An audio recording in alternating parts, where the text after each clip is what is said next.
जय हिंद साथियों। आप सभी का एसपी ठाकुर क्रिजिटेक क्लासेस यूट्यूब चैनल में हार्दिक स्वागत है।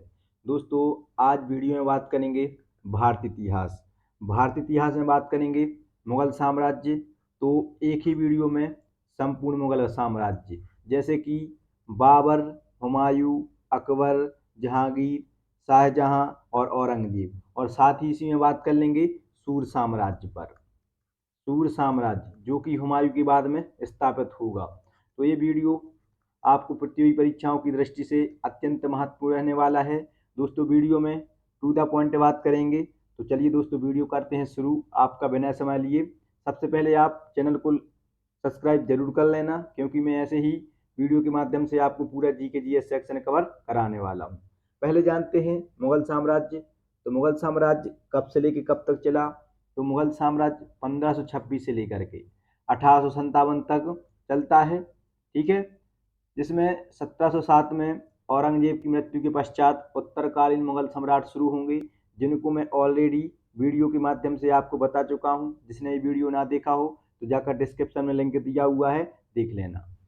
बात करें अगर कि मुगल साम्राज्य की जानकारी की स्रोत, कि मुगल साम्राज्य की हमें कहाँ कहाँ से जानकारी प्राप्त होती है, तो सबसे पहले तो जो कि बाबरी या बाबरनामा, जिसकी रचना किसने की थी? तो बाबर ने की थी। क्वेश्चन पूछा जाता है कि बाबरनामा किसकी रचना है, तो बाबर की है। और किसने लिखी थी? तो स्वयं बाबर ने लिखी थी। भाषा कौन सी थी? तो चगताई तुर्की थी। और पॉइंट दिया हुआ है कि यह बात बाबर की आत्मकथा है। इसके अंग्रेजी अनुवादक, मतलब कि बाबर का अंग्रेजी में अनुवाद किसने किया है? तो मैडम बेवरिज के द्वारा किया गया था। और वहीं बात की जाए बाबरनामा का फारसी अनुवाद किसने किया था? तो अब्दुल रहीम खान खाना के द्वारा किया गया था। इसके बाद नेक्स्ट है हुमायूंनामा। तो हुमायूंनामा की रचना किसने की थी? गुलबदन बेगम के द्वारा की गई थी, जो कि कौन थी? हुमायूं की बहन थी। तारीख शेरशाही अब्बास का शेरवानी के द्वारा लिखी गई थी। अकबरनामा, अकबरनामा की रचना किसने की थी? तो अबुल फजल ने की थी। जो अकबरनामा है यह कितनी जिल्दों में है? तो 5 जिल्दों में है, जिसकी तीसरी जिल्द को क्या कहा जाता है? आईन अकबरी कहा जाता है। इसके बाद मुंतखब उत्तवारीख, इसकी रचना बदायूं ने की थी। जो बदायूनी था यह अकबर का समकालीन था, जिसने अकबर को इस्लाम का विरोधी कहा है। तो ये क्वेश्चन पूछा गया है कि अकबर के लिए इस्लाम का विरोधी किसने किया कहा है? तो बदायूनी ने कहा है। तुझो के जहांगीरी, तो तुझो के जहांगीरी की रचना जहांगीर ने की थी, जो उसकी स्वयं की आत्मकथा थी। पादशाहनामा अब्दुल हमीद लाहौरी के द्वारा इसकी रचना की गई थी। मजम उल बहरीन, इसकी रचना दारा सुकुई के द्वारा की गई थी। ये सभी रचनाएं मुगल साम्राज्य की जानकारी प्रदान करती हैं और परीक्षा की दृष्टि से अति महत्वपूर्ण हैं। तो इनके आप टू द पॉइंट एक एक करके नोट्स बनाते जाना। ठीक है, बात करते हैं अगर शाहजहांनामा की, तो यह इनायत खां के द्वारा लिखी गई थी। मुंतखब उल लवाब यह खफी खां के द्वारा लिखी गई थी, और जो कि औरंगजेब से छिपकर लिखी गई थी। तो औरंगजेब के शासनकाल में औरंगजेब से छिपकर लिखी जाने वाली पुस्तक का नाम क्या था? मुंतखब उल लवाब। किसके द्वारा लिखी गई थी? तो खफी खां के द्वारा लिखी गई थी। अब बात करते हैं विदेशी यात्रियों के विवरण, कि मुगल काल के दौरान कौन कौन से विदेशी यात्री आए थे। तो सबसे पहले विलियम हॉकिंस। विलियम हॉकिंस जो कि 1608 में आया था और 1613 में यहाँ से गया था। किसके शासनकाल में आया था? तो जहांगीर के शासनकाल में आया था। पूछा जाएगा कि विलियम हॉकिंस किसके शासनकाल में आए थे? तो जहांगीर के शासनकाल में आए थे। कब आए थे? तो 1608 में आए थे। और कब गए थे? तो 1613 में गए थे। इसके बाद नेक्स्ट है सर थॉमस रू, जो कि 1615 में आए थे और 1618 में गए थे।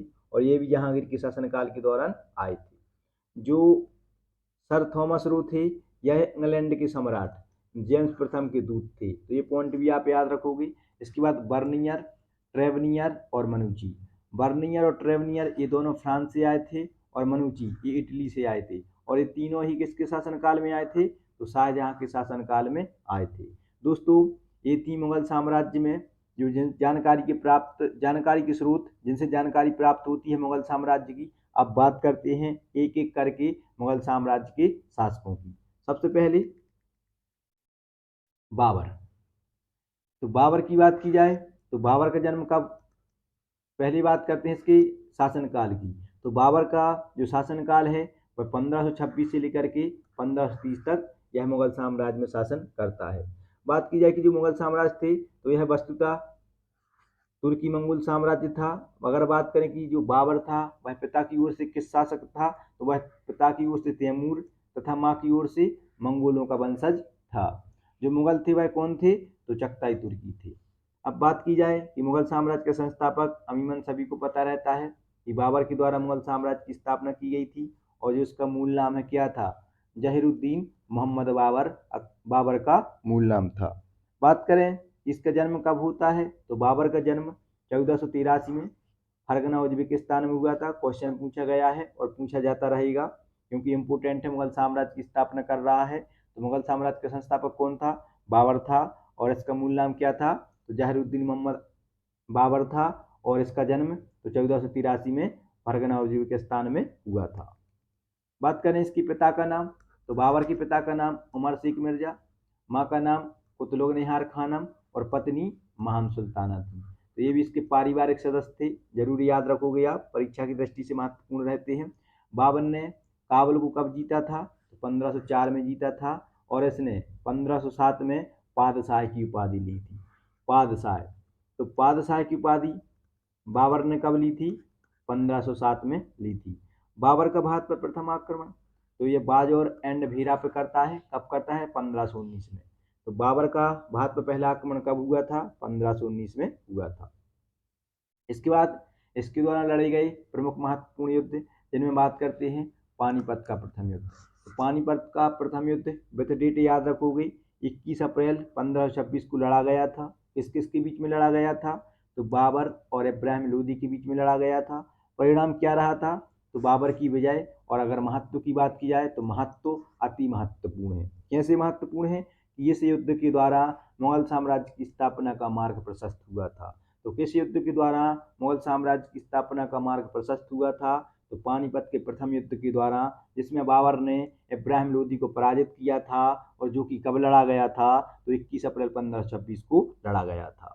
अब बात करते हैं इससे संबंधित महत्वपूर्ण तथ्यों की। तो बात करें कि बाबर की विजय का कारण, जो पानीपत का प्रथम युद्ध बाबर ने जीता था, इसका प्रमुख कारण क्या था, तो तोपखानों का प्रयोग। क्योंकि अभी तक भारत में ये अनभिज्ञ थे और इसने तुलगमा नीति का प्रयोग किया था। तो बाबर के द्वारा तुलगमा नीति और तोपों का प्रयोग कब किया गया था, तो पानीपत के प्रथम युद्ध में लोदी वंश का अंतिम शासक इब्राहिम लोदी के विरुद्ध किया गया था। अगर बात की जाए कि युद्ध की विशेषता, तो जैसा कि मैंने आपको बताया कि भारत में पहली बार तोपखानों का प्रयोग। अगर तोपखानों का प्रयोग हुआ है तो उसके कोई ना कोई तोपची रहे होंगे। तो जो बाबर के प्रमुख तोपची थे, ये आप याद रखोगे, मुस्तफा और अली, इसके दो प्रमुख तोपची थे। बाबर जो पानीपत के प्रथम जीत का श्रेय है वह किसे देता है, तो तीरंदाजों को देता है।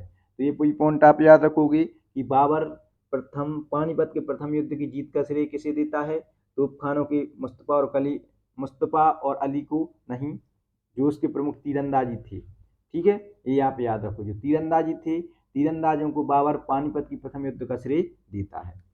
पानीपत के प्रथम युद्ध के बारे में बात करते हैं, तो इसने खानवा का युद्ध लड़ा था। कब लड़ा था, तो 17 मार्च 1527 को बाबर ने राणा सांगा को पराजित किया था। और जो खानवा का युद्ध है यह बाबर ने जिहाद के नाम पर लड़ा था। तो बाबर के द्वारा जिहाद के नाम पर लड़ा गया युद्ध कौन सा था, तो खानवा का युद्ध था, जिसमें इसने विजय होकर के गाजी की उपाधि धारण की थी। तो बाबर ने किस युद्ध के पश्चात गाजी की उपाधि धारण की थी, तो खानवा के युद्ध के पश्चात गाजी की उपाधि धारण की थी। इसके बाद बात करें इसके पश्चात इसने कौन सा युद्ध लड़ा था, तो बाबर ने इसके पश्चात चंदेरी का युद्ध, जो कि 29 जनवरी 1528 को इसने मैदानी न्याय को पराजित किया था। और बाद में जो बाबर ने अपने पुत्र कौन कौन, हुमायूं और कामरान के विवाह मेदिनी राय की पुत्रियों से कर दिया था और मेदिनी राय से बाबर की फिर मैत्रीपूर्ण संबंध स्थापित हो जाते हैं। तो चंदेरी का युद्ध बाबर ने कब लड़ा था, तो 1528 में लड़ा था। इसके बाद बाबर के द्वारा जो इसका अंतिम अभियान था घाघरा घाघरा का युद्ध, जो कि 6 मई 1529 को बाबर ने महमूद लोदी को पराजित किया था। और जैसा कि मैंने आपको बताया कि यह बाबर के द्वारा लड़ा गया अंतिम युद्ध था। अगर इसमें आप ट्रिक याद रखना चाहो तो पाक चंगा याद रखना, क्योंकि इसके द्वारा लड़े गए युद्धों का क्रम बहुत सरल है। इसने 1526 से लेकर 1529 तक युद्ध लड़े हैं, जो कि बहुत ही आसान है, जैसे पा से पानीपत का युद्ध, खा से खानवा का युद्ध, चा से चंदेरी का युद्ध और घा से घाघरा का युद्ध। तो आप ट्रिक याद रखना, पाक चंगा। अब बात करें अगर कि बाबर की मृत्यु कब होती है, तो बाबर की मृत्यु 1530 में होती है। इम्पोर्टेंट फैक्ट आप ये याद रखोगे, इसका जन्म हुआ था 1483 में और मृत्यु कब होती है, 1530 में। मतलब कि यह टोटल कितने साल जिया था, ओनली 47 साल। जो बाबर को पहले कहाँ पर दफनाया गया था, तो इसको पहले आगरा के आरामबाग में दफनाया गया था, लेकिन इसकी इच्छा थी कि इसको काबुल में दफनाया जाए, तो फिर इसको बाद में कहाँ ले जाया गया था, काबुल ले जाया गया था। तो वहीं पर इसका मकबरा भी है, पूछा जाता है मुगल बादशाहों का मकबरा, तो बाबर का मकबरा कहाँ पर था, काबुल में था। बात करें अगर बाबर के निर्माण कार्य, बाबर के द्वारा कौन कौन से निर्माण कार्य कराए गए भारत में, तो इसने काबुली बाग जो कि पानीपत में थी, जामा मस्जिद जो कि संभल में थी, और बाबरी मस्जिद जो कि अयोध्या में थी। ये प्रमुख तीन इसके निर्माण कार्यों में है। और वहीं बात की जाए कि अयोध्या की जो बाबरी मस्जिद थी, तो इसका निर्माण जो बाबर के वजीर थे कौन, मीर बकी के द्वारा इसका निर्माण किया गया था। क्वेश्चन पूछा जाता है कि इमारतों के साथ बाग लगाने की परंपरा का जो शुरुआत थी वह किसने की थी, तो बाबर ने की थी। लेकिन इस परंपरा को आगे किस शासक ने बढ़ाया था, तो ये आगे इसको किसने बढ़ाया था, अकबर ने बढ़ाया था। जो बाबर की उपाधियों की बात की जाए, तो इसको कलंदर और उपवनों का राजकुमार भी कहा जाता था। उपवनों का राजकुमार क्यों, क्योंकि इमारतों के साथ इसने बाग लगाने की परंपरा आरंभ की थी। इसके बाद जो बाबर ने तुर्की दीवान सीखा था, वह किससे सीखा था, तो बाबर ने तुर्की दीवान की रचना की थी। तो तुर्की दीवान की रचना किसने की थी, बाबर के द्वारा की गई थी। और उसने एक नई पद्यात्मक शैली मुवैयान को जन्म दिया था। तो मुवैयान को किसने जन्म दिया था, बाबर ने जन्म दिया था। इसमें एक अदर से फैक्ट है जो पानीपत के प्रथम युद्ध से संबंधित है, कि मध्यकाल का प्रथम शासक जो युद्ध स्थल में मारा गया था, तो वह कौन था, इब्राहिम लोदी था। इसके बाद 1530 में बाबर की मृत्यु हो जाती है। फिर उसका उत्तराधिकारी होता है कौन, हुमायूं शासक बनता है। हुमायूं जो कि 1530 से लेके 1540 तक शासन करता है। 1540 में बेलग्राम के युद्ध में शेरशाह सूरी इसके लिए पराजित करता है और सूर साम्राज्य की स्थापना करता है, जो कि 1540 से लेकर 1555 तक। इसके बाद पुनः 1555 में हुमायूं सरहिंद के युद्ध में पुनः मुगल साम्राज्य की स्थापना करता है और यह पुनः शासक बनता है 1555 से लेकर 1556 तक। अब इससे संबंधित महत्वपूर्ण तथ्यों पर बात कर लेते हैं। बात की जाए कि हुमायूं का जन्म कब होता है, 1508 में काबुल में हुआ था। इसका मूल नाम क्या था, तो नसरुद्दीन मोहम्मद हुमायूं इसका मूल नाम था। और जो हुमायूं शब्द का अर्थ था वह क्या होता था, तो भाग्यशाली होता था। हुमायूं के बीच भाइयों के बीच जो राज्य विभाजन है, तो इसने अपने राज्य का बंटवारा कर दिया था। जैसे कि इसने कामरान के लिए काबुल और कंधार का गवर्नर बनाया था, अस्करी के लिए इसने संभल का गवर्नर बनाया था, और हिंदाल हिंदाल के लिए इसने अलवर का गवर्नर बनाया था। तो हुमायूं के प्रमुख भाई कौन कौन थे, कामरान, असगरी और हिंदाल, जिनमें कामरान काबुल और कंधार का गवर्नर था, असगरी संभल का गवर्नर था, और हिंदाल कहाँ का गवर्नर था, तो अलवर का गवर्नर था। अब बात करते हैं कि हुमायूं के द्वारा लड़े गए प्रमुख युद्ध। इनको मैं ऑलरेडी ट्रिक के माध्यम से बता चुका हूँ। शॉर्ट ट्रिक 3 या 4 मिनट का वीडियो होगा, जाके आप देख लेना, डिस्क्रिप्शन में मैं आपको लिंक दे दूंगा। बात करें कि हुमायूं के द्वारा लड़े गए प्रमुख युद्धों में, तो सबसे पहले चौसा का युद्ध। पहली डेट पूछी जाती है कि कब लड़ा गया था, तो चौसा का युद्ध हुमायूं के द्वारा 26 जून 1539 में शेर शाह सूरी के विरुद्ध लड़ा गया था, जिसमें हुमायूं की पराजय होती है। तो इम्पोर्टेंट है कि हुमायूं की पराजय किस युद्ध में हुई थी, तो चौसा के युद्ध में हुई थी। किसने पराजित किया था, तो शेर शाह सूरी ने पराजित किया था।